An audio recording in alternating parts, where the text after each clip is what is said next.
कुंभ है क्या? तो उस समय कुंभ कलश से जो है अमृत के तत्व की बूंदे डली। संत नहीं होंगे तो I think there is no mean of Kumbh. डुबकी लगाना ही महाकुंभ का स्नान का महत्व है। तो आपका कर्म किस रूप का है? तामसिक का तात्पर्य है कि बिल्कुल ऐसा कर्म जो समाज में भी बताने के लायक नहीं है, कहीं भी उसकी माफी नहीं है। क्या हम पापी हैं, वो कम पापी हो गए हैं? सब चीजें इनरोल होती है आपके कर्म के आधार पर। संत से जुड़ने का कारण होता है कि you have to be analysis yourself. Mahakumbh हमारे देश में है, उसका पुण्य कुछ ना कुछ तो सबको मिला होगा।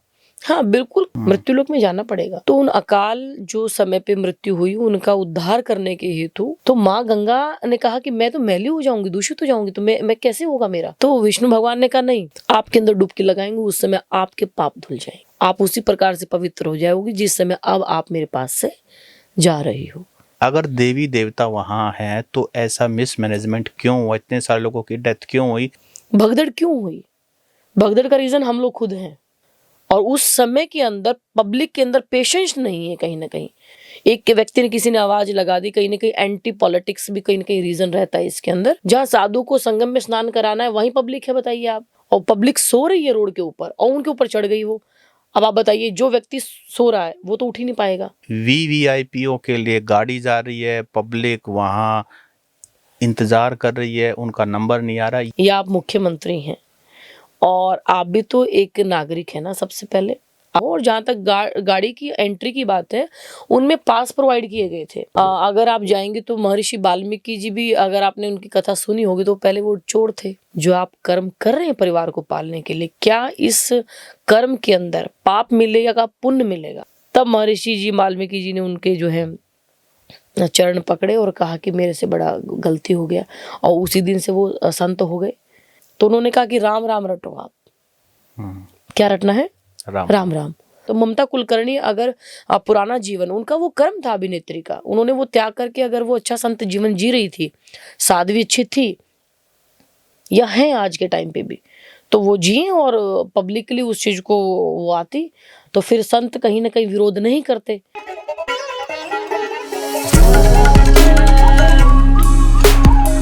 नमस्कार, दी हरियाणा टॉक्स में आप सभी का स्वागत है। आज हमारे पॉडकास्ट स्टूडियो में महामंडलेश्वर जी खुद पधारे हैं और अभी अभी कुंभ का स्नान करके ये आए हैं। आज हम इनसे बहुत सारी बातें करेंगे, धर्म कर्म की बात करेंगे, समाज की बात करेंगे और भी इनसे जुड़ी हुई बातें करेंगे। मैं प्रोफाइल डिस्क्राइब कर देता हूँ। मेरे साथ स्टूडियो में है डॉक्टर राधागिरी, जो महामंडलेश्वर हैं। हरिद्वार में सिद्ध श्री अमीरगिरी धाम के नाम से ये जुड़ी हुई हैं और रोहतक में भी श्री भागवत धाम के नाम से आश्रम है। तो अभी हम चर्चा शुरू करते हैं। सबसे पहले आपका स्वागत है साध्वी जी। प्रणाम प्रणाम। अच्छा साध्वी जी, कुंभ में अभी होके आए हैं जी। तो आप तो धर्म कर्म से जुड़े हुए हैं, सारे काम करते हैं, तो कुंभ की जरूरत सिर्फ आम आदमी को है या आपको भी उसकी जरूरत होती है? नहीं, सबसे पहले तो अपने को यही पता होना चाहिए कि कुंभ है क्या। कुंभ सामान्य अगर इसका वर्ड का मीनिंग देखेंगे तो कुंभ एक घड़ा है। हम यहाँ जो वर्ड यूज करते हैं वो महाकुंभ है। माने एक समुद्र मंथन का प्रकरण इसमें आता है, और जिस समय देव और असुरों में युद्ध होता है तो उस समय कुंभ कलश से जो है अमृत के तत्व की बूंदे डली, और 4 स्थानों पर महाकुंभ लगता है। आम पब्लिक के साथ साथ संतों से ही कुंभ है। संत नहीं होंगे तो I think there is no mean of Kumbh. साधु संतों से ही कुंभ का आरंभ है।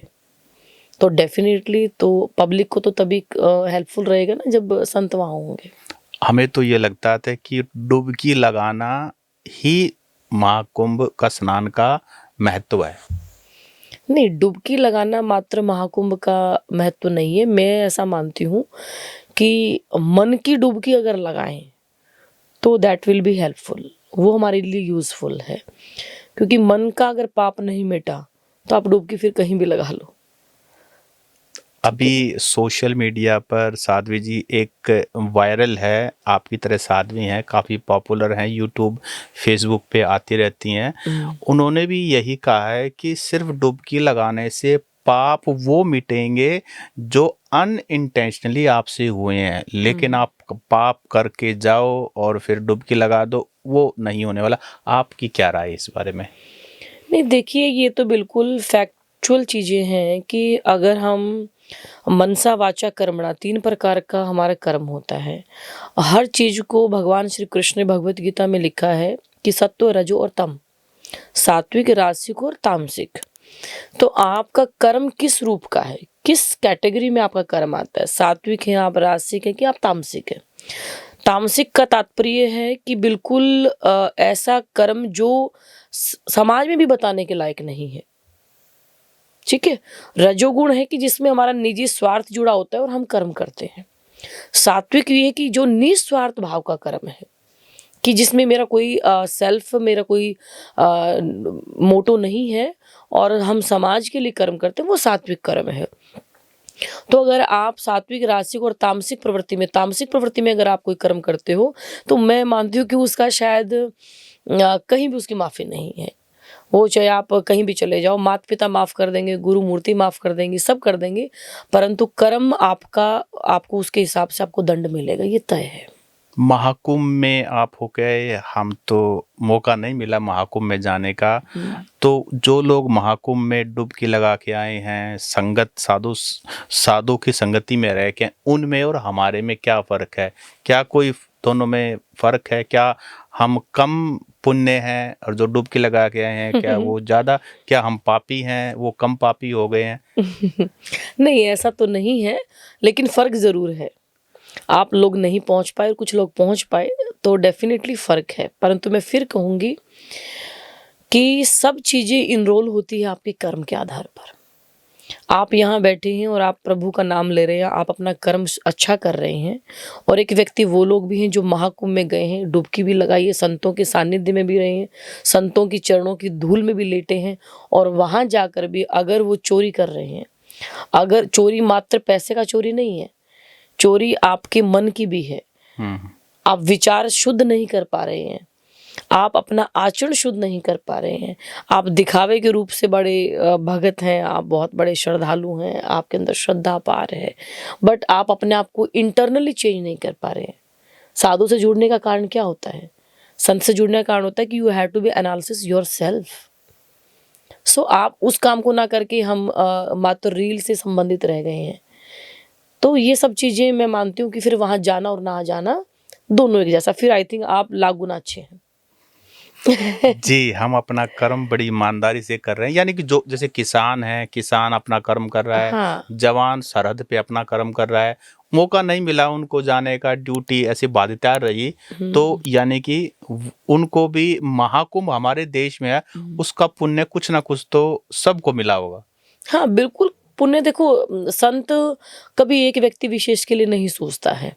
महाकुंभ हुआ, ऋषियों की परंपरा रही, संतों की परंपरा रही है कि कहते कि जिस समय माँ गंगा धरती पर आई, महाराज भगीरथ जी ने जब समय तपस्या किया और माँ गंगा को बुलाया गया कि सगर के 60,000 पुत्रों का उद्धार करने हेतु, कि वो शस्त्रबाहु नामक एक राजा के संग उनका युद्ध हुआ और उस युद्ध में काफ़ी व्यक्ति मारे गए। तो उन अकाल जो समय पे मृत्यु हुई, उनका उद्धार करने के हेतु तो महाराज अंशुमान जी ने भी तपस्या की, दिलीप जी ने तपस्या की, और फिर उसी वंशावली के अंदर राजा भगीरथ जी ने तपस्या की। तो राजा भगीरथ जी की तपस्या ऐसी थी कि वो अंगूठे के बल खड़े होकर के उन्होंने तपस्या की। तो भगवान विष्णु को आदेश देना पड़ा माँ गंगा को कि आपको धरती पर जाना पड़ेगा, मृत्युलोक में जाना पड़ेगा। तो माँ गंगा ने कहा कि महाराज मैं तो गंगा जाऊंगी और मैं मैली हो जाऊंगी, सबसे पहले तो आपके चरणों से दूर होना, और दूजा ऐसे मृत्यु लोक में जाना, कितने पापी मेरे अंदर गोता लगाएंगे। जैसे भाई आपने कहा कि कितने व्यक्ति गंगा में डुबकी लगाते हैं, क्या सबके पाप धुल जाते हैं? तो माँ गंगा ने भी ये प्रश्न भगवान विष्णु से किया कि मैं तो इतनी मैली हो जाऊंगी। तो विष्णु भगवान ने कहा नहीं, आप जाइए, मन के पाप तो स्वतः आपके अंदर गोता लगाते ही धुल जाएंगे।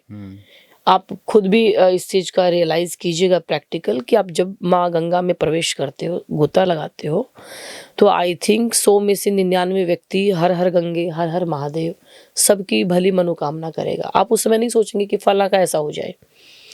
तो कहा कि वो नेचुरल है वो चीज़ें। तो माँ गंगा ने कहा कि मैं तो मैली हो जाऊँगी, दूषित हो जाऊँगी, तो मैं कैसे होगा मेरा? तो भगवान विष्णु ने कहा कि जो साधु संत महात्मा तपस्या साधना करते हैं, गुफाओं में कंदराओं में रहते हैं, घास मूल कंद खा करके वो भगवान की भक्ति करते हैं। तो जो संत नारायण रूप में है, वो जिस समय गोता लगाएंगे ना, तो कुंभ का विशेष महत्व उसी प्रकरण में आता है। समुद्र मंथन की कथाएं हैं, साथ में माँ गंगा के अवतरण का भी भाव है यहाँ पर। तो कहा जिस समय ये साधु संत आपके अंदर डुबकी लगाएंगे, उस समय आपके पाप धुल जाएंगे, आप उसी प्रकार से पवित्र हो जाओगे जिस समय अब आप मेरे पास से जा रही हो। तो महाकुंभ में देवी देव भी सूक्ष्म रूप होकर के गोता लगाते हैं। तो उस अमृत काल का, उस अमृत समय का महत्व है, और डेफिनेटली हमें उस महत्व को हम समझे, और समाज में उसका क्या रूप आता है वो एक अलग अलग सबकी विचारधारा है। साध्वी जी, आपने जैसे कहा कि देवी देवता सूक्ष्म रूप से वहाँ लगाते हैं, लेकिन महाकुंभ की मैनेजमेंट के ऊपर भी काफ़ी सवाल हुए, भगदड़ हुई। अगर देवी देवता वहाँ हैं तो ऐसा मिसमैनेजमेंट क्यों हुआ? इतने सारे लोगों की डेथ क्यों हुई? परेशानी भी बहुत सारी हुई। फिर तो सब कुछ वेल मैनेज होना चाहिए था। बिल्कुल बिल्कुल। देखिए अभी भगदड़ का जो बेसिक रीज़न है, हम उस चीज़ को कंपेयर नहीं कर सकते कि साधु संतों का देवी देवताओं का सूक्ष्म रूप में आना, और ये महत्व वेदोक्त शास्त्रोक्त रिधि से बहुत पौराणिक है, ऐतिहासिक है। और आज के इस कलयुग के अंदर भगदड़ हो जाना, ये बोथ थिंग्स आर डिफरेंट। भगदड़ क्यों हुई? भगदड़ का रीज़न हम लोग खुद हैं। पब्लिक, सबसे पहले वो आइडिया नहीं था कि इतना पब्लिक आ जाएगा। गवर्नमेंट को, प्रशासन को ये तो आइडिया था कि करीबन करीबन 50-60 करोड़ के आसपास पब्लिक ज़रूर आएगा, बट ये नहीं था कि on a one day, Mauni Amavasya के दिन से पहले ही हमारा तो आंकड़ा, मेरा तो खुद का एनालिसिस 26 से चल रहा था कि 26 जब जैन आया, 26, 27 में, 28 में मुझे लगा कि हमारी जो शिविर की भी गलियाँ ये भी चौक हो जानी है। तो आप विचार कीजिएगा, आपका वो पूरा आई थिंक 50-55 किलोमीटर के अराउंड एरिया है पूरा कुंभ का, और उस कुंभ में हमारी खुद की शिविर की गलियों में पब्लिक आ गई है। तो अनुमान लगाइए कितना करोड़ पब्लिक होगा। और उस समय के अंदर पब्लिक के अंदर पेशेंस नहीं है। कहीं ना कहीं एक व्यक्ति ने, किसी ने आवाज लगा दी, कहीं ना कहीं एंटी पॉलिटिक्स भी कहीं ना कहीं रीजन रहता है इसके अंदर, कि किसी ने कह दिया कि भैया वहां जाना है, जहाँ साधु को संगम में स्नान कराना है वहीं पब्लिक है, बताइए आप। और फिर किसी ने कुछ कह दिया तो पब्लिक भाग ली, और पब्लिक सो रही है रोड के ऊपर और उनके ऊपर चढ़ गई वो। अब आप बताइए, जो व्यक्ति सो रहा है वो तो उठ ही नहीं पाएगा, और लाखों लोग जब ऊपर से चढ़ेंगे, उनके अंदर भी वृद्ध होंगे, उनके अंदर भी बच्चे होंगे, उनके अंदर भी दुर्बल माताएं होंगी, कोई ना कोई बीमार लाचार व्यक्ति होगा। अब वो जब उस लाखों पब्लिक में जाएगा, जवान तो क्रॉस कर जाएगा, लेकिन बुजुर्ग एक बार किसी का पैर मुड़ गया तो वो उठ नहीं पाएगा वहां पे।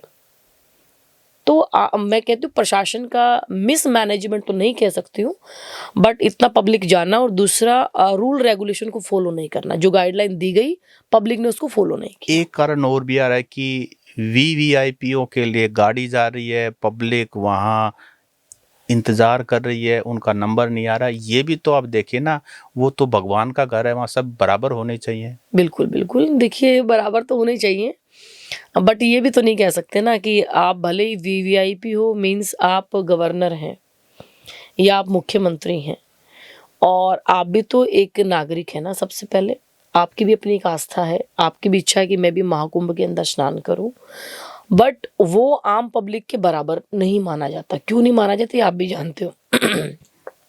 एक प्रोटोकॉल फॉलो होता है उनका। तो आप अगर उनको पर्टिकुलरली उनकी एक व्यवस्था सेपरेट की गई थी कि भाई ये बाधित ना हो, किसी प्रकार से रोड जाम ना हो, और जहाँ तक गाड़ी की एंट्री की बात है, उनमें पास प्रोवाइड किए गए थे।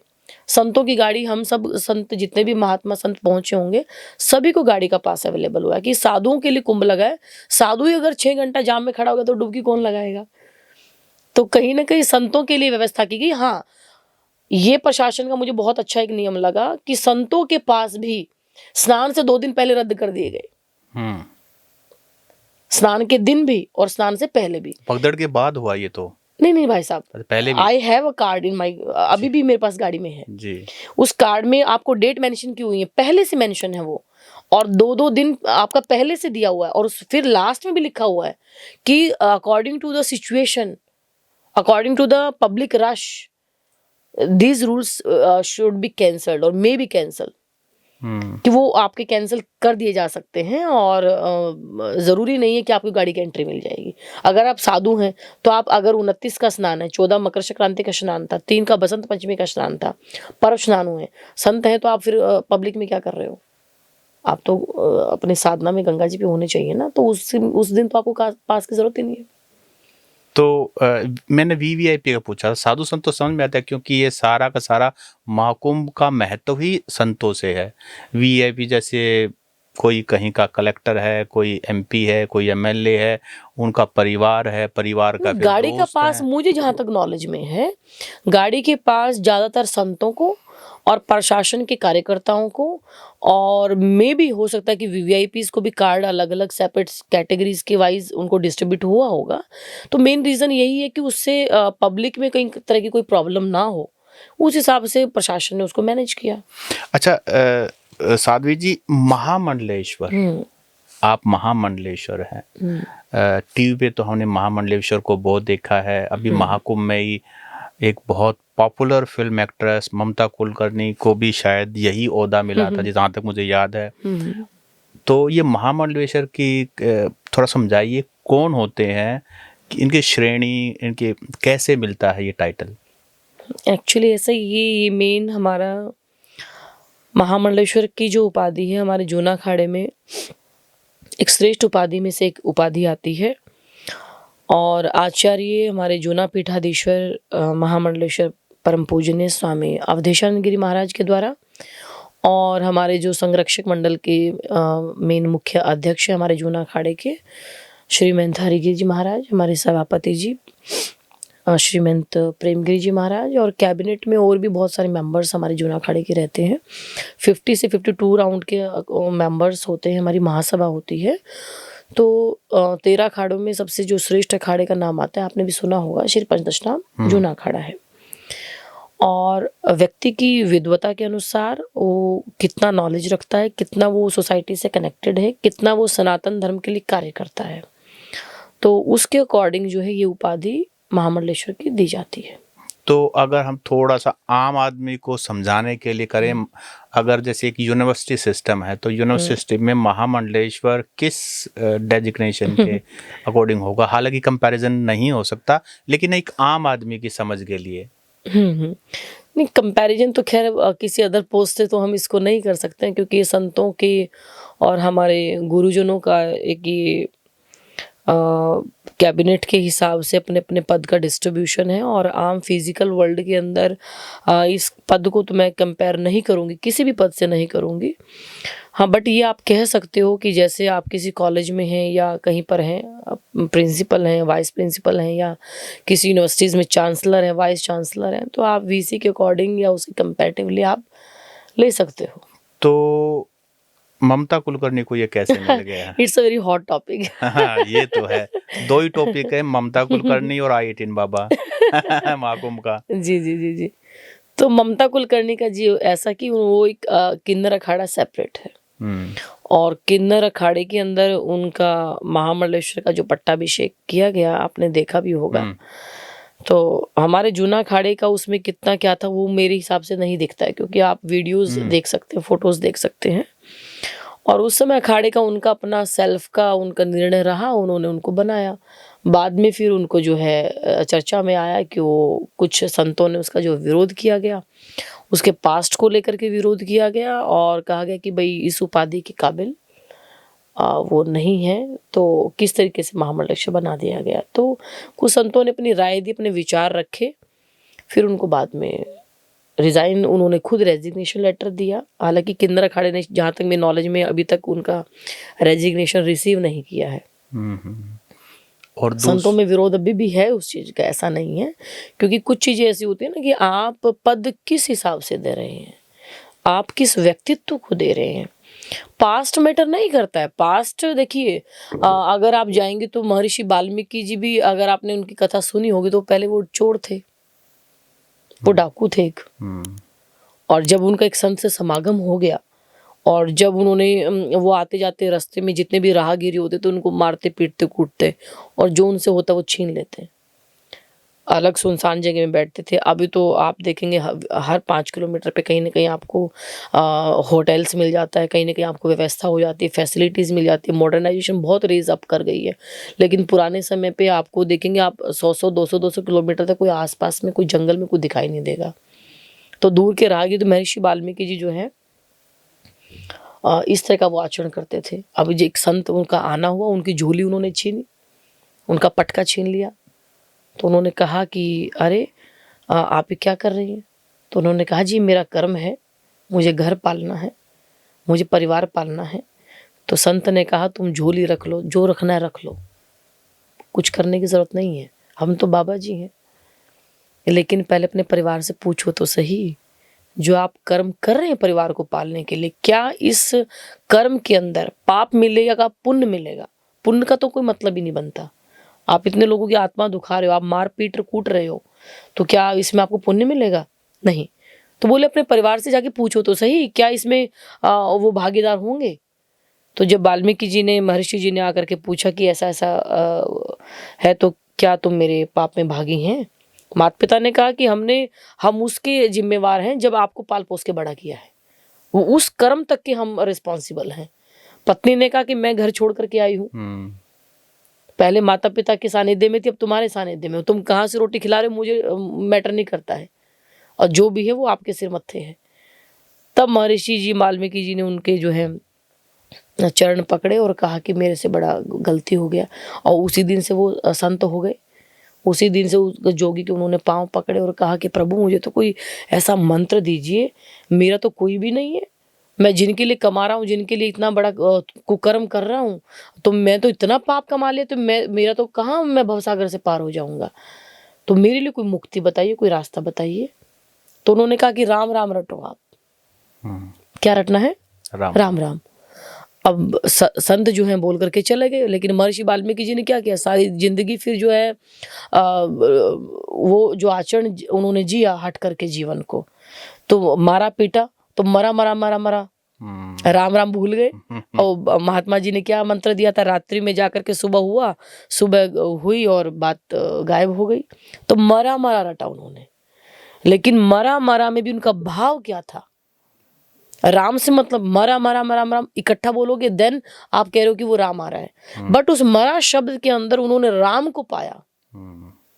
तो पास्ट क्या था, अब आप क्या हो, अब आपका जीवन पूरा चेंज हो गया। तो ममता कुलकर्णी, अगर पुराना जीवन उनका वो कर्म था अभिनेत्री का, उन्होंने वो त्याग करके अगर वो अच्छा संत जीवन जी रही थी, साध्वी अच्छी थी या है आज के टाइम पे भी, तो वो जिए और पब्लिकली उस चीज को वो आती, तो फिर संत कहीं ना कहीं विरोध नहीं करते। लेकिन वो मेन रीजन क्या हुआ इसके पीछे, कि वो बहुत जल्दी अखाड़े से जुड़ गई और बहुत जल्दी महामंडलेश्वर की उपाधि ले गई। उन्होंने एक टाइम पीरियड, मतलब अखाड़े ने भी नहीं देखा कहीं ना कहीं कि एक टाइम पीरियड उनका प्रॉपरली अपने को लेना चाहिए था। फिर मैं कह रही हूँ कहीं ना कहीं क्रिटिसिज्म क्रिएट हो जाता है कि साधु जी ने ऐसा बोला या वैसा बोला, लेकिन ये सब पब्लिकली दिखता है चीज़ों को। आप एक संत परंपरा का निर्वहन लंबे समय से करते, या आप वेद शास्त्रों का पठन पाठन करते, हम लोगों को भी बहुत पठन पाठन कर रहा है, ऐसा नहीं कि मैं बहुत बड़ी ज्ञाता हूँ, नहीं, तो हमें भी टिल डेथ हमें सीखना ही है। साध्वी जी, आजकल बहुत सारी साध्वी और साधु सोशल मीडिया पे आ गए हैं, उनकी रील्स बहुत वायरल होती हैं, क्या ये आप ठीक मानते हैं? नहीं, देखो, रील मेन है, आपका मैटर करता है कंटेंट क्या है। वायरल होना तो ये तो I think it is a kind of virus, कि मुझे वायरल होने के लिए जीवन जीना है, मैं वायरल होने के लिए हम संत बन रहे हैं, हम वायरल होने के लिए अपना एक डुप्लीकेसी को फॉलो कर रहे हैं, हम वायरल होने के लिए अपने सनातन का रास्ता मोड़ दे रहे हैं। मैं किस लिए साधु बनी, मैं किस लिए संत लाइन में आई हूँ? तो मात्र खाली रील बनाने से भर का काम हमारा नहीं है। और हर व्यक्ति अपने हिसाब से जैसा भी सोशल मीडिया पे चल रहा है, तो मेन कंसेप्ट क्या है आपका, मैटर क्या है, कंटेंट क्या है आपका, आप क्या चीज को फॉलो कर रहे हो, क्या आप आगे भविष्य में लेके जाओगे। भले ही आपकी शुरुआत धीमी है, भले ही आपका स्टार्टिंग है, बट आपका अगर वैल्यूएबल चीज है, वो सोसाइटी के लिए बहुत अच्छी चीज है, समाज को आप कुछ न कुछ दे रहे हो और अच्छा दे रहे हो हमारे बच्चों को, तो भले ही आपका लेट होगा सब चीजें, लेकिन आपका पाथ बहुत अच्छा होगा, वो भगवान की नजरों में भी और इस मृत्यु लोक में भी। आई18 बाबा जी महाकुंभ में बहुत पॉपुलर था। आप उनसे मतलब मिले, उनके बारे में आपने भी सोशल मीडिया से कहीं से तो पता लगा होगा कि जो जो टीआरपी है वो ज्यादातर सोशल मीडिया पे या मीडिया के अंदर आई18 बाबा ले गए।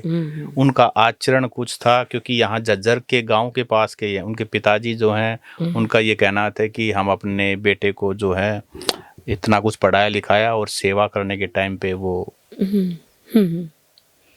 जी जी जी। मैं मेरा पर्सनली उनसे कुछ ऐसा नहीं रहा ज़्यादा, मैंने देखा भी नहीं है कि मैं यूट्यूब पे या उन चीज़ों पे ज़्यादा उस चीज़ को करूँ। हाँ, एक दो बार मैंने उनका रील, जनरली मोबाइल जब यूज़ करते हैं तो वो आ ही जाती है आपकी ना। और पूरे महाकुंभ में भी आई18 का एक टैग जो है हमारे डिजिटल कुंभ ने लगा दिया। हाँ, डिजिटल मीडिया तो नहीं कहूँगी, महाकुंभ ने उसको एक टैग दे दिया। तो देखिए उनका अपना एक लाइफ अलग रहा होगा, और इवन वो भी एक अच्छे इंस्टीट्यूट से उन्होंने आईआईटी किया है और अच्छे पढ़े लिखे सभ्य हैं। माता पिता का हम कितना पब्लिकली उसको अपोज करें, ये हमारे ऊपर डिपेंड करता है।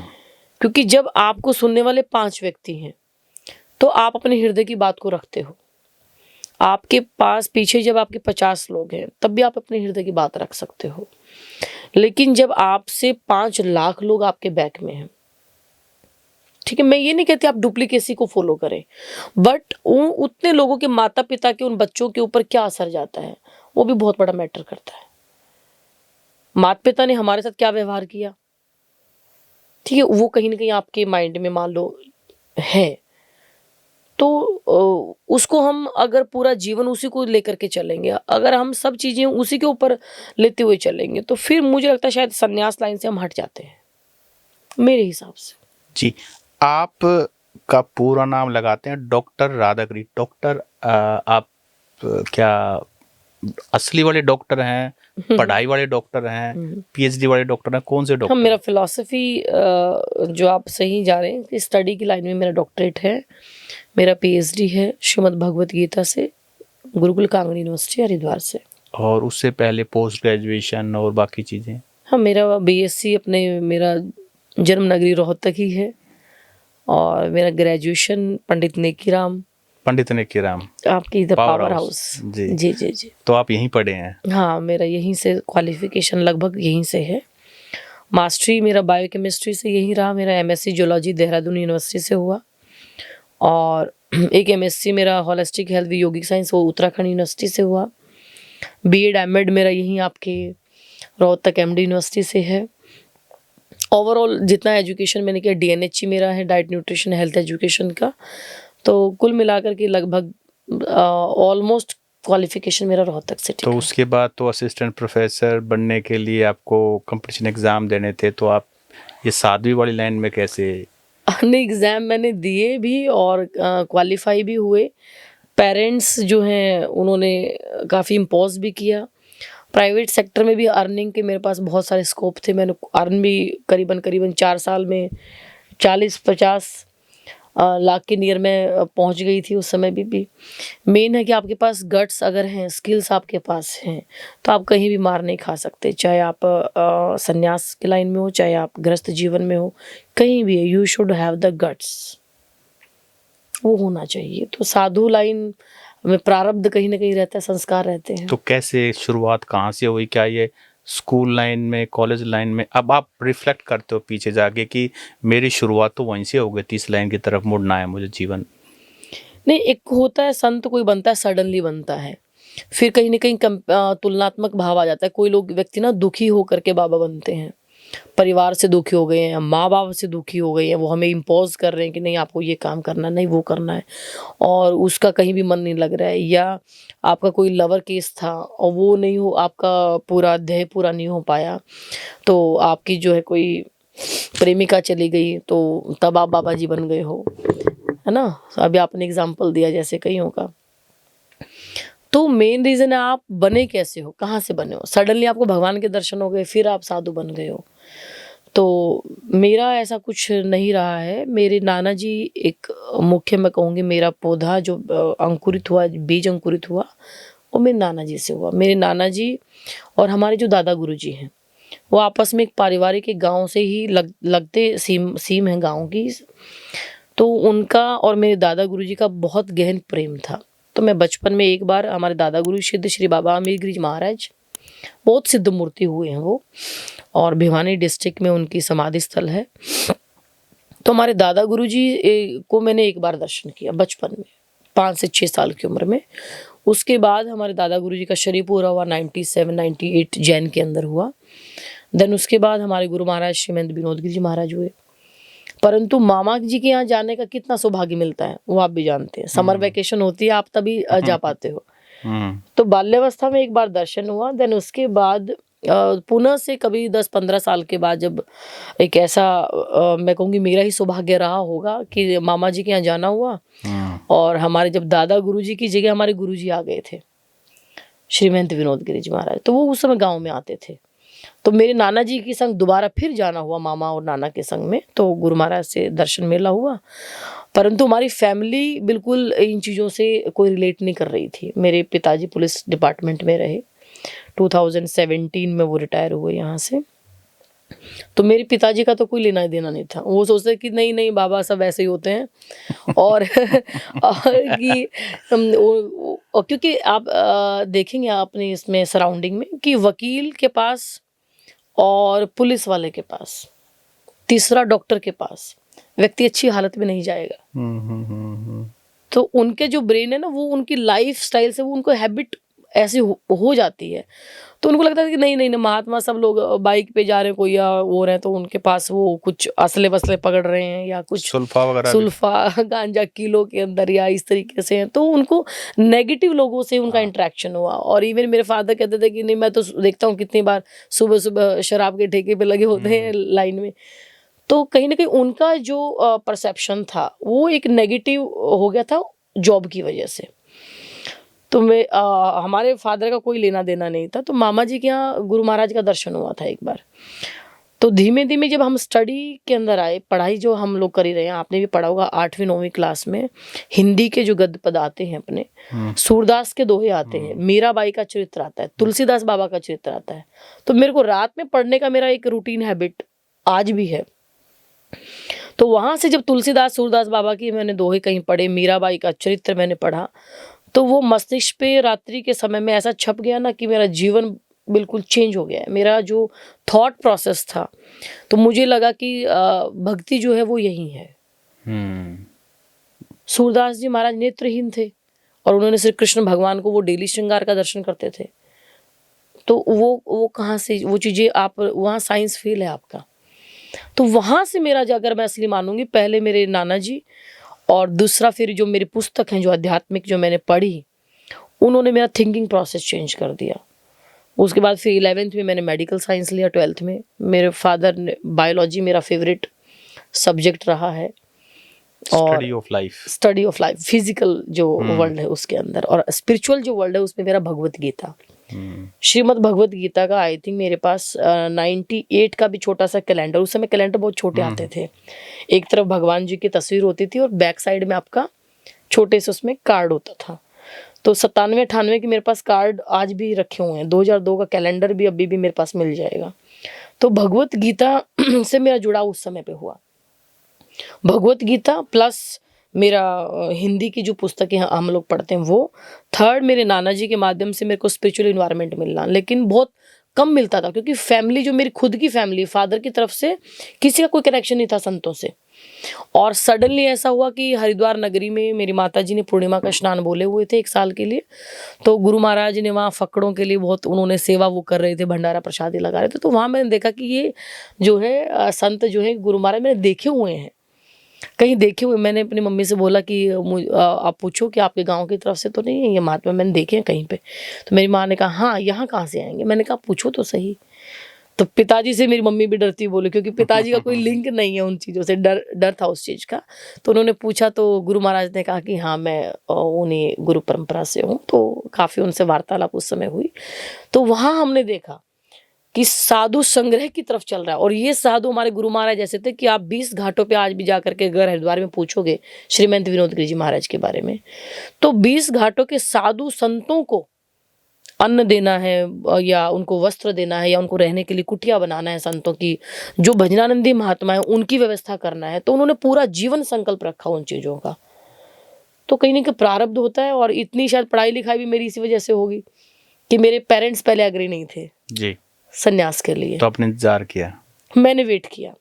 जब वो एग्री हो गए तो फिर? हाँ, मेरे फादर का मैंने सुना था, मेरी दादी जी से बोल रहे थे कि जब तक हमारी जो है बेटी पढ़ेगी ना तो मैं इसको डिस्टर्ब नहीं करूँगा विवाह के लिए या इन चीज़ों के लिए। तो जब तक ये खुद अब स्टैंड नहीं हो जाती तो नहीं। तो बस मैंने उसी को मंत्र बना लिया कि जब तक वो पढ़ाई नहीं करेंगे तब तक मुझे दुखी नहीं करेंगे। तो आपकी जो शिक्षा दीक्षा है, पीएचडी तक जो आपने किया है, अब महामंडलेश्वर आप, तो वो पढ़ाई अब काम आती है या वो?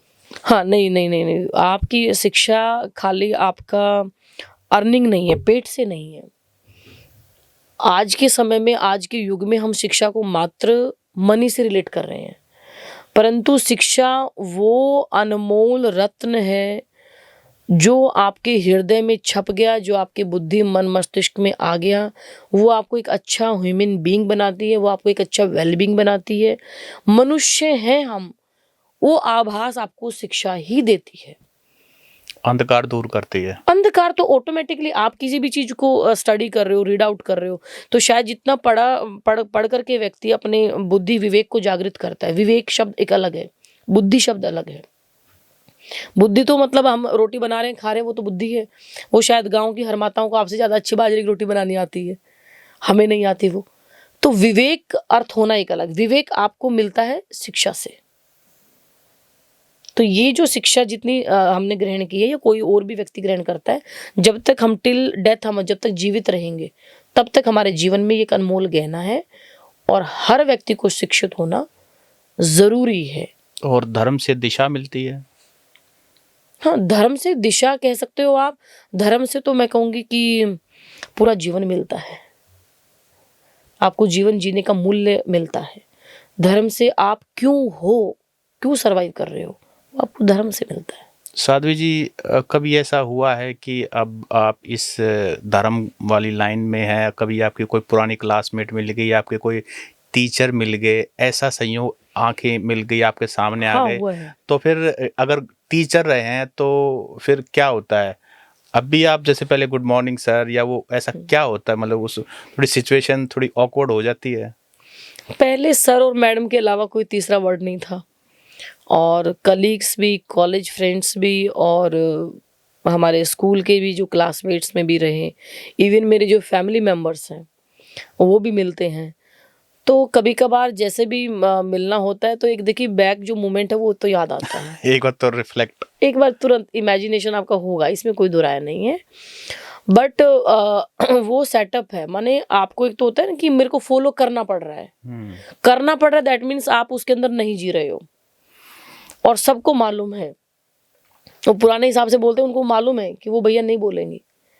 अगर आपने गृहस्थ जीवन चूज किया है तो आप उसके अकॉर्डिंग फॉलो कीजिए। जब आदमी साधु हो गया है तो आपको भी ये रिसीव करना पड़ेगा, आपको ये मानना पड़ेगा कि हाँ भी उनका जीवन अलग हो गया है। तो सब उसी के अकॉर्डिंग फॉलो करते हैं, ऐसा कोई हार्ड एंड फास्ट कुछ नहीं हुआ। 1-2 साल स्टार्टिंग में रहा, 2-3 साल रहा। हमारे जो क्लासमेट्स भी, कई कॉलेज की फ्रेंड्स भी मेरे को मिलती, बहादुरगढ़ में भी 2-3 फ्रेंड्स हैं कॉलेज की जो यहाँ हमारे बायोकेमिस्ट्री में मेरे साथ रही। और स्कूल लाइफ की भी कुछ अभी टच में है कुछ? हाँ, कुछ है मेरे टच में। टीचर्स भी टच में हैं, जहाँ मैंने जॉब की वो टीचर्स भी, मेरा स्टाफ मेंबर भी मेरे टच में है। इवन स्टाफ मेंबर हरिद्वार आश्रम पे आता है क्योंकि वहाँ यात्रियों की सबकी निःशुल्क सेवा रहती है, रहने की व्यवस्था और भोजन की व्यवस्था। वो पुराने समय से हमारे गुरुजी के समय से है, तो वो बराबर आज भी चल रही है। साध्वी जी, मेरा एक और सवाल है। मैं जब यहाँ किसान आंदोलन चल रहा था, करीब 13 महीने चला, तो मैंने ग्राउंड पे जाके उसको कवर किया। और किसान भाई तो हमारे अन्नदाता हैं, किसान भाई मेहनत करके अपना खाते हैं। सरकार के साथ जो भी उनका रहा हो, वो सरकार और उनके बीच की बात है। उस दौरान भी और एक कोविड के दौरान भी हमने काफ़ी कवरेज किया। कोरोना चल रहा था तो उस समय सभी मंदिरों के दरवाजे बंद थे। वैसे तो भंडारा लगता है, सारी चीज़ें लगती हैं। ऐसे समय में साधु संतों को, मंदिरों को तो सबसे आगे होना चाहिए। बिल्कुल, तो बिल्कुल। आप इसको कैसे देखते हैं? देखिए, कोविड का जो टाइम था, वो समय था कि भई आपको क्वारंटाइन रहना है, आपको टच में नहीं आना है, आपको एनवायरनमेंट में लिंक नहीं करना है। इवन आप फैमिली मेंबर्स भी सेपरेट रूम में रह रहे हैं और पूरा सैनिटाइजेशन के साथ रह रहे हो आप। तो वो जो गाइडलाइन थी, मैं मानती हूँ वो शायद मेडिकल टर्म और कंडीशन के according that will be okay. वो वहाँ फिर भंडारे क्या होगा जब इंसान मर रहे हैं, ठीक है? तो साधु भी अपने आप को सेफ कर रहा है। और सबसे बड़ा मैं मानती हूँ, अगर साधु चलो सेफ ना भी करे 1% पे, लेकिन उस बीमारी को फैलाने के लिए सबसे बड़ा हब भी साधु बनता, क्योंकि साधु के पास लाखों लोग पब्लिक जुड़ी हुई है। आप मिलने आ रहे हो, वो भाई मिलने आ रहे हैं, कोई और व्यक्ति मिलने आ रहा है, तो वो एक किस्म से मैं कह सकती हूँ वो एक स्टेशन है जहाँ से आप कोरोना वायरस को 1000 दिशाओं में फैला रहे हो। साधु का क्वारंटाइन होना पहले जरूरी था, वो भंडारे बंद कर दो भैया। तो मंदिर शिवालयों को भी सिर्फ इसी मकसद से बंद किया गया उस समय पे कि आपको सेफ रहना है और सेफ समाज को रखना है। गुरुद्वारे तो खुले थे। नहीं, देखो वो अपना उनका मैंने कहा ना, अपना उनका एक लॉजिक है, वो अपना उनका विचार है।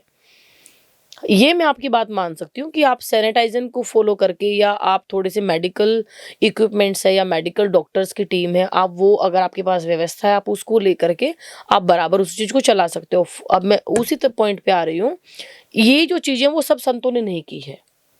जैसे आपने गुरुद्वारे का एग्जाम्पल दिया, मैं अपने गुरु महाराज का एग्जाम्पल दे रही हूँ। श्री महंत बाबा विनोदगिरी महाराज का आप क्वारंटाइन वायरस के टाइम पे 2019 का 20 का आप वहाँ का हरिद्वार का न्यूज़पेपर और वहाँ की पत्रकार से संपर्क कीजिएगा। हमारे गुरुजी ने जब तक कोरोना चला, उन्होंने पूरे जो मास्क वगैरह लगा करके मास्क बांटे भी, सैनिटाइजर भी बांटा, उन्होंने सब चीज़ें किया।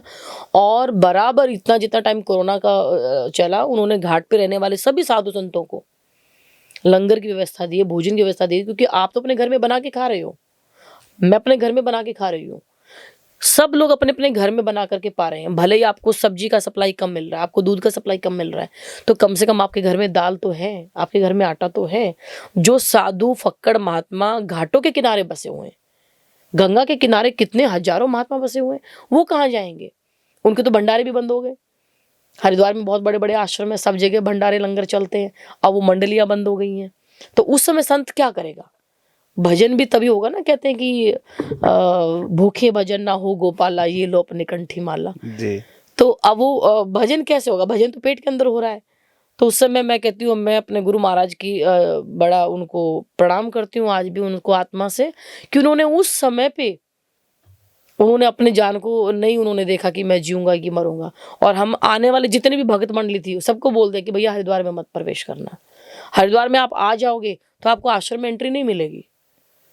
तो गवर्नमेंट के नियम के अकॉर्डिंग उन्होंने किसी भी भगत को आश्रम में एंट्री नहीं दिया पूरा कोरोना टाइम जब तक चला। और लेकिन वो खुद कहाँ है? गंगा के किनारे लंगर लगा रहे हैं, वहाँ भोजन बना रहे हैं, बंटवा रहे हैं, पोलोथीन में पैक करके आश्रम से भोजन पैक होकर के गया है। एक और हैं शायद गांगुली से महात्मा जी हैं, उन्होंने भी शायद वही प्रोसीजर को फॉलो किया। तो कुछ संतों ने किया, ऐसा नहीं सब लोगों ने, तो शायद वो आपकी नॉलेज में नहीं आया। जी साध्वी जी, अगर आपकी अनुमति हो तो एक राजनीति पे भी सवाल पूछ लूं? अगर मैं नॉलेज में होगा तो मैं जरूर आंसर करूंगी। अक्सर आजकल जो साधु संत हैं या भगवा कलर को भारतीय जनता पार्टी से जुड़ा हुआ देखते हैं, होंगे कुछ, लेकिन फिर भी आम लोगों की आपको लगता है कि एसोसिएट कर लेते हैं कि जब से बीजेपी आई है तब से भगवा कलर हो गया है, शिक्षा में भी भगवा हो गया है, मतलब बहुत सारी चीजें हो गई हैं। आपको क्या लगता है कि राजनीति का भगवा कलर से कोई लेना देना है? नहीं, देखिए, राजनीति का भगवे से लेना देना, मैं ऐसा मानती हूँ, राजनीति का जन्म ही भगवे से है, लेना देना नहीं है। भगवे से उत्पत्ति राजनीति है। राजा महाराजाओं के समय से ही साधु संतों के सानिध्य में दरबार चले हैं। पुराना इतिहास आप अगर पढ़ेंगे या महाभारत का काल देखेंगे आप, महर्षि वशिष्ठ जी का समय देखेंगे आप, या राजा महाराजाओं का पौराणिक जो पूरे राज्य को चलाने की जो परंपरा हुआ करती थी, जो राजमंत्री हुआ करते थे, जो गुरु कुल गुरु हुआ करते थे, तो बिना गुरु की आज्ञा के और बिना गुरु के आदेश से, बिना सलाह मशवरा से तो राजनीति पहले भी नहीं हुई। हाँ, अब हम ये कह सकते हैं कि बदलाव हुआ है, इसमें कोई दुराय नहीं है। सनातन को कहीं न कहीं पताका को थोड़ा सा अग्रसर हुआ है, और होना भी चाहिए। डजंट मीन कि मैं किसी पर्टिकुलर पार्टी के, मेरा कोई अपना वो नहीं है, क्योंकि सब पार्टी के अंदर कार्यकर्ता सब अच्छे नहीं होते, सब बुरे नहीं होते। मैं ये नहीं कह रही हूँ कि बीजेपी में सब दूध के धुले हुए होंगे या कांग्रेस में होंगे। कांग्रेस के पार्टी के अंदर भी बहुत अच्छे आपके कर्मठ और जुझारू व्यक्तित्व के, आचरण के व्यक्ति हैं। हम अपने रोहतक से ही बात करते हैं, दीपेंद्र हुड्डा जी की बात कर लीजिए आप। शायद मुझे नहीं लगता अपने रोहतक के आसपास में कोई भी दीपेंद्र भाई साहब के बारे में या कुछ इस तरीके से आपको सुनने को मिलेगा। तो वो जमीन से जुड़ाव लेकर के कार्य को करते हैं। तो चाहे भले आप बीजेपी के कुछ भी हैं, एक बार बीजेपी वाला भी मन से बोलेगा हाँ भाई मेहनत तो कर रहा है लड़का। बीजेपी में आप आएंगे, उसमें भी बहुत अच्छे व्यक्तित्व के व्यक्ति आपको मिलेंगे। और फिर जहाँ तक पॉलिटिक्स की बात है, तो मैं कहती हूँ पॉलिटिक्स, आप जिस डिपार्टमेंट में काम कर रहे हो वहाँ भी पॉलिटिक्स है। हम लोग प्रोफेसर लाइन में रहे, टीचर लाइन में रहे, तो जहाँ हमने काम किया, क्या वहाँ पॉलिटिक्स नहीं था? वहाँ भी पॉलिटिक्स है। घर में आ जाइए आप, गांव की पंचायत में आ जाइए, वहाँ भी पॉलिटिक्स है। तो पॉलिटिक्स तो एवरीवेयर है। तो धर्म में भी है। हाँ, धर्म के अंदर भी पॉलिटिक्स है। धर्म में भी राजनीति बिल्कुल है। बिल्कुल है, क्यों नहीं है। और कुशाग्र बुद्धि होनी चाहिए उसके अंदर भी बने रहने के लिए। हाँ बिल्कुल है ना, पॉलिटिक्स समझी गए, मैं कह रही हूँ ना, यहाँ से लेकर यहाँ तक everywhere we are the part of this politics. तो उसको समझना जरूरी है ताकि कम से कम हमारा हार्म ना हो। हाँ, उसको समझिए और आप उसी पार्ट को आप अपनी लाइफ में उतारिए जिसको आप निर्विघ्न रूप से आप उसको फॉलो कर पाए, और आपका आचरण, आपका व्यक्तित्व बना रहे, आपका कर्म अच्छा बना रहे, आप कहीं किसी कुकर्म में लिप्त ना हो, आप समाज की सेवा में लगे हुए हो, आप सनातन की सेवा में लगे हुए हो, तो आप वहां तक करिए, क्या दिक्कत है, उसमें कोई प्रॉब्लम नहीं है। आजकल आम आदमी यही सोचता है कि अगर एक बार आप पढ़ लिख लिए, अच्छी नौकरी मिल गई, शादी हो गई, तो एकल परिवार में जीते हैं। कॉर्पोरेट नौकरी मिल गई या सरकारी नौकरी मिल गई, बढ़िया रहने के लिए क्वार्टर मिल गया, फिर उनको ना माँ बाप याद आते हैं, ना धर्म याद आता है। तो मतलब इस तरह के जीवन, उनको लगता है कि हमारे पास पैसा है, जो कहीं घुमाएंगे, छुट्टियां होंगी, अपने बच्चों को बड़ा करेंगे। तो इस लाइफ में आपको लगता है कि क्या संपूर्ण लाइफ है ये? नहीं, किसके रिगार्डिंग आप बात कर रहे हैं? आम आदमी के। आम आदमी के आम आदमी आजकल यही एक, माँ बाप पूरी मेहनत करते हैं कि बच्चों को अच्छी शिक्षा दें, शिक्षा होने के बाद उनको एक बढ़िया नौकरी मिल जाए, लेकिन जैसे ही नौकरी मिलती है, शादी होती है, वो बच्चा गांव से भी दूर हो जाता है, परिवार से भी दूर हो जाता है, और धर्म कर्म से भी, अपने गांव के मंदिर से भी, अपने गांव के रीति रिवाज से भी, सबसे दूर हो जाता है। उसको लगता है कि मैं बेटर हूं औरों से। देखिए, इसमें ना दो बात हैं। पहली बात तो ये कि आज का जो हमारा जीने का जो लाइफस्टाइल हो गया है आम जन का, सभी का, कि हमें पहले फर्स्ट पॉइंट है हमारा कि हमारा बच्चा बस अच्छा पैसा कमाने वाला हो, हर माँ बाप का। प्लस में पैसा कहीं से भी आए। एक होता पैसा, बच्चा, माँ बाप ये कहने वाले बहुत कम मिलेंगे कि हम चाहे भले ही कम खा पी लेंगे, कम अपना जो है खर्चे कम कर लेंगे, लेकिन हमारा बच्चा राम जैसा होना चाहिए। आज का पेरेंट्स का भी थिंकिंग ऐसा नहीं है। पेरेंट्स कह रहा है मनी आए, कहीं से भी आए, माइंड में रहता है कि हमारा बच्चा विदेश चला जाए। एक विदेश जाने का भी बहुत बड़ा एक कीड़ा दिमाग के अंदर, लोगों के अंदर है। और मेरा ऐसा मानना है, और आप सर्वे कीजिएगा इसका, क्योंकि हम तो अब उसमें फील्ड में रहे नहीं कि रिसर्च करेंगे। और आप सोशल किसी ऐसे मान लो कोई स्कॉलर्स ऐसे अपने को मिलते हैं सोसाइटी के अंदर, आप इसका रिसर्च कीजिएगा, फाइंडिंग कीजिएगा कि जितने ज़्यादा बच्चे विदेश में गए हुए हैं, सब तो मैं नहीं कहती हूँ, उनमें अच्छे बच्चे बहुत होंगे जिनके पेरेंट्स की वो सेवा आज भी बराबर कर रहे हैं या और चीज़ें हैं, लेकिन मैं आपसे ये कह रही हूँ कि अपनी इकोनॉमी को आप कहाँ ग्रो कर रहे हो। विदेश बच्चा चला गया है, माँ बाप कुछ समय के बाद या तो पहले बात वो लेके ही नहीं जाते, क्योंकि उनके स्टैंडर्ड के अकॉर्डिंग पेरेंट्स का लाइफस्टाइल मैच नहीं हो पाता है। दूसरी बात, वो लेके भी चले जाते हैं तो पेरेंट्स का जीवन वहाँ उनको लगता है कि हमारा कोई आसपास का सराउंडिंग बोलने वाला गैदरिंग उस हिसाब की उनको मिलती नहीं है। मिलती है बहुत अच्छी बात है, और पूरा फैमिली भी सेट हो जाता है वहाँ पे, लेकिन इकोनॉमिक किसका ग्रो हो रहा है? कर्म हम कहाँ पे कर रहे हैं? इकोनॉमिक ग्रोइंग तो तब है ना जब आप विदेश में पैसा कमा रहे हो और हमारे देश को हम कहीं सपोर्ट कर रहे हैं, वो मनी हमारी कंट्री में आ रहा है, हम वहाँ जा करके, और जब हम अपने कंट्री के अंदर बिजनेस कर रहे हैं, अपनी जीडीपी को बढ़ा रहे हैं कहीं ना कहीं, तो हम अपने देश के लिए क्या कर रहे हैं? तो पढ़ाई करना, विदेश में चले जाना, ये आपकी जो साइकोलॉजी, ये आपके खुद के सेल्फ, आपके स्वार्थ से जुड़ी हुई है, देश से वो कनेक्टेड नहीं है। दूसरा, इमोशनली कितने पेरेंट्स हैं, मैंने कहा 100 में से शायद 20 व्यक्ति, 20 फैमिली बहुत अच्छे से सेटअप होगी वहाँ पे, बहुत अच्छे से उनका गैदरिंग अच्छे से होगी, इंडियंस अगर वहाँ पे अवेलेबल है। लेकिन कितने सारे लोग हैं जो आपके यहाँ गांव में वो कहेंगे मेरा बेटा अमेरिका है, मेरी बेटी ऑस्ट्रेलिया गई हुई है, मेरा ये है, मेरा वो, लेकिन वो कमरे में बैठ के रो रहे होते हैं, वो अकेले वहाँ फील करते हैं। तो हमारे समाज में भी ना, ये गलती मैं बच्चों की नहीं मानती, माँ बाप की गलती है। तो आप बच्चों को उतना ही वो कीजिए, ठीक है आप विदेश में जाइए, पैसा कमाइए सब, लेकिन अपनी मातृभूमि को मत छोड़िए, पुनः से इस भूमि में लौटिए। बाहर जाना गलत नहीं है, पैसा कमाना गलत नहीं है, अच्छी लाइफस्टाइल जीना गलत नहीं है, ऐशो आराम से जीना गलत नहीं है, अपना आचरण अपना धर्म बना करके रखिए, अपनी रज को मत भूलिए, अपनी माटी को मत भूलिए। आप कमाइए पैसा, लेकिन after 20 years, after 30 years, after 40 years, जब आप 50 प्लस में हो जाओ, तो come back to your birth place, अपनी जन्मभूमि में आइए, अपने माँ बाप की भी सेवा कीजिए, उनको भी संभालिए। तो कहीं ना कहीं क्या है बताइए। तो साध्वी जी, शिक्षा होने के बाद, नौकरी होने के बाद, सारी चीजें होने के बाद धर्म की जरूरत क्या है? मतलब अच्छा पैसा है, अच्छा जो चाहे वो खरीद सकते हैं, जैसा चाहे वैसा रह सकते हैं, सारी चीजें हैं, धर्म की जरूरत क्या है? नहीं, धर्म नहीं होगा तो आप कहाँ कैसे सस्टेन करोगे? बिना धर्म के तो फिर वही है ना, अनाथ आश्रम वृद्धाश्रम खुल तो रही हैं, खुलेंगे। आप धर्म के खिलाफ जब आचरण करते हैं, आपके अंदर दया भावना, करुणा भावना खत्म हो जाती है, आपके अंदर निष्ठुरता आ जाती है, आपके अंदर कहीं ना कहीं एक जो हमारा आचरण, जो हमारा शिष्टाचार, जो हमारा व्यक्तित्व, जो हमारा चरित्र होना चाहिए, वो कहाँ रहता है फिर?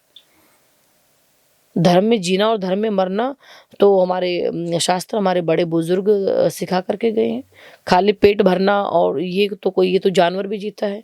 सो we are like a category of mammals, और वो साइंस बोल भी रही है कि we are the part of mammals.